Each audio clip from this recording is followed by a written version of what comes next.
Okay, I'm going to set up another experiment, kind of show a counterexample as to how easy it was to learn just to approach the enemies, but potentially how difficult it could be when you have a bunch of different rewards set up and obstacles. Like, this is a fresh team, they haven't learned anything at all. And let's see what happens when I have the approach enemy reward, the fire enemy reward, the approach flag, which is this flag right here, reward, um, as well as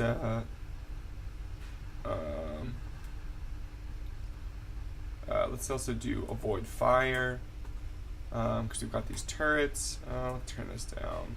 But look, with all four of these, let's see what happens and see if they can learn all those at once, or if it just kind of jumbles the learning experience.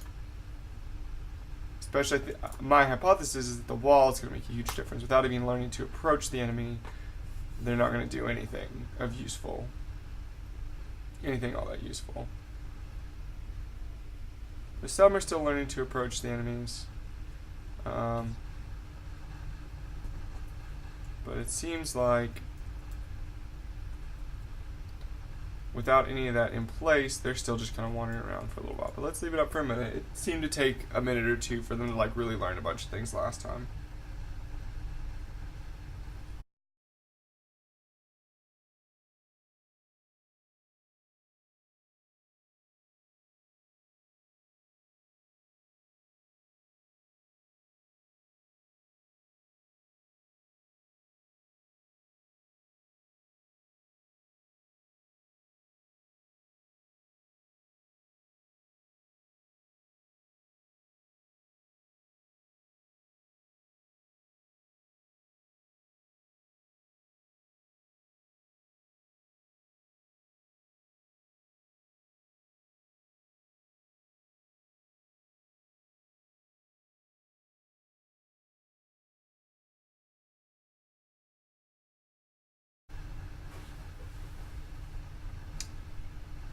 Okay, so I've let this run about the same amount of time as the last one with the wall.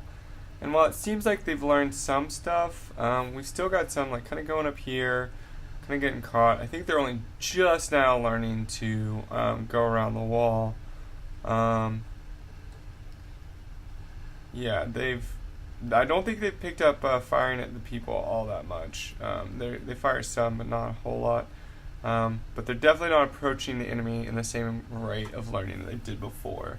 I think there could be a number of factors of this because they're rewarded for certain activities, but I'm not exactly sure how the neural network is set up. But it could be a situation where when they receive a reward, they're not exactly sure what they did to earn that, because they could have been approaching and firing at the same time, and maybe they learned just specifically that skill. I don't know. It looks like they're learning a bit slower though. Though maybe if we played around with only two at a time, they could pick up certain skills a lot faster if they were related skills, such as learning, like shooting and approaching at the same time. But they're also being trained to. They haven't really gone to the flag at all. That's one thing that I found is interesting. Is I think approaching the soldiers has majorly won out over approaching the flag. So that's one definite example of kind of a mixed learning, or one reward overpowering another reward, because they're definitely not going to the flag other than very randomly, and even then they don't stay there. They're still much more motivated to go to the enemies, and they're still not as good about circumventing the wall. So I think this leads me to the conclusion that kind of slower learning rates are better. Like, you kind of start with one aspect and then increase the difficulty, just like a human. you can't just expect them to pick up calculus without first learning arithmetic, and then algebra and subsequential things to get to that point, or they're just going to get very confused. See, because we still got people spreading out in all directions. I think kind of a more systematic learning and reward system, or more systematic reward system based on levels and slowly increasing different types of rewards would be more beneficial than setting up rewards for just about any good behavior. Because then we run into these interesting situations, such as approaching the enemies versus approaching the flag. So there's that, just the little experiment I ran on kind of overcomplicating the reward system and how that can slow things down and produce